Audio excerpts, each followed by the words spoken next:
അപ്പോൾ ഞാൻ വേറൊരു കാര്യം എന്ന് പറഞ്ഞാൽ ഇപ്പോൾ ഇവിടെ ഇത്രയും ഫെസിലിറ്റി ഉണ്ട്.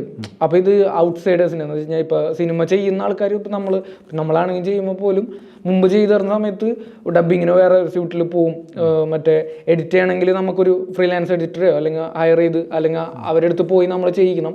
അതുപോലെ തന്നെ നമുക്ക് ഷോർട്ട് ഫിലിംസിന് പൊതുവേ സ്ക്രീനിങ് എന്ന് പറഞ്ഞൊരു പരിപാടി ഇല്ല. എന്തെങ്കിലും അവാർഡ് പരിപാടി ഉണ്ടെങ്കിൽ മാത്രമേ സ്ക്രീനിങ് ഉണ്ടാവുള്ളൂ. അപ്പോൾ അങ്ങനെയുള്ളവർക്ക് ഇവിടേക്ക് എങ്ങനെയാണ് ഒരു ആക്സസ്? നമുക്കിപ്പോൾ ഒരു M3 ഉണ്ട്, ഇപ്പോൾ ലൈറ്റ്സ് ഒരു 5-6 ലൈറ്റ്സ്, ഒരു അത്യാവശ്യം ഒരു വർക്ക് ചെയ്യാനുള്ളൊരു ലൈറ്റും കാര്യങ്ങളുണ്ട്. അപ്പോൾ മാനേജ്മെൻറ്റ് ഇത് മറ്റൊരു രീതിയിലും ഇതൊരു വരുമാനം കൂടി ആക്കാം.